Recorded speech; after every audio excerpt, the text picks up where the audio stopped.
Part 4. Rise. An individual has not started living fully until they can rise above the narrow confines of individualistic concerns to the broader concerns of all humanity. Every person must decide at some point whether they will walk in the light of creative altruism or in the darkness of destructive selfishness. This is the judgment. Life's most persistent and urgent question is, what are you doing for others? The gears of undernutrition, poverty, ignorance, hopelessness, and low self-esteem all mesh to create a kind of perpetual failure machine that grinds down dreams from generation to generation. All of us bear the cost of keeping this machine running, and illiteracy, and to the extent that it contributes, undernutrition is the linchpin of this failure machine.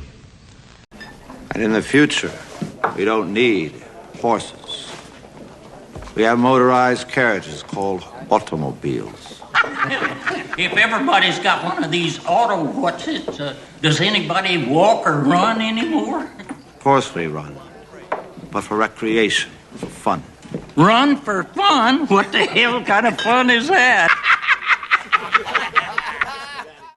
When we consider a resource-based economy, there are often a number of arguments that tend to come up with regard to the efficiency... Aye. Yes? Now hold on just a minute. I know what this is. Science is a Marxist utopia, buddy.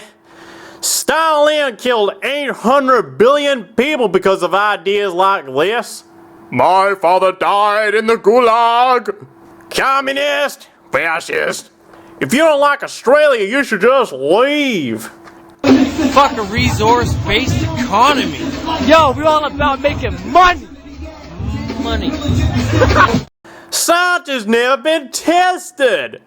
From what I heard, science is cult propaganda from either the terrorists or the North Korean Chinese. Alright, everybody, just calm the fuck down.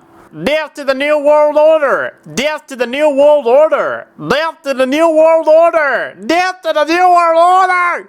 And as the irrationality of the audience grew, shocked and confused, suddenly the narrator suffered a fatal heart attack. Oh, Jesus Christ! You okay? And the seemingly communist propaganda film was no more.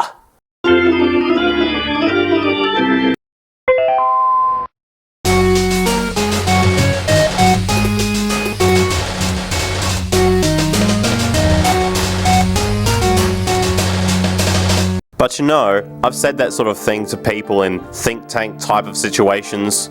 You know, these Club of Rome types and so forth. They say, Marxist. What Marxist? Where did that come from? They just got this icon they hold on to. It's their holy grail. And it's such an easy one, you know.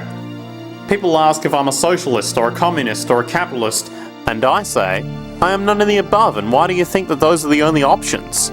All of those political constructs were created by writers who assumed we lived on a planet of infinite resources. Not one of those political philosophies even contemplates that there might be a shortage of anything. I believe that communism, socialism, free enterprise, fascism are part of social evolution. You can't take a giant step from one culture to another, but there are in-between systems. Before there is any ism, we've got a life ground, and the life ground, as I've just described most easily, are all the conditions required to take your next breath. And that involves the air you breathe, the water you get, the safety you have, the education you can access, all these things that we share and use, and that no life in any culture can do without. So we've got to reset down to the life ground, and the life ground is no longer any ism, it's life value analysis. The way in which you destroy an opponent is get him to destroy himself.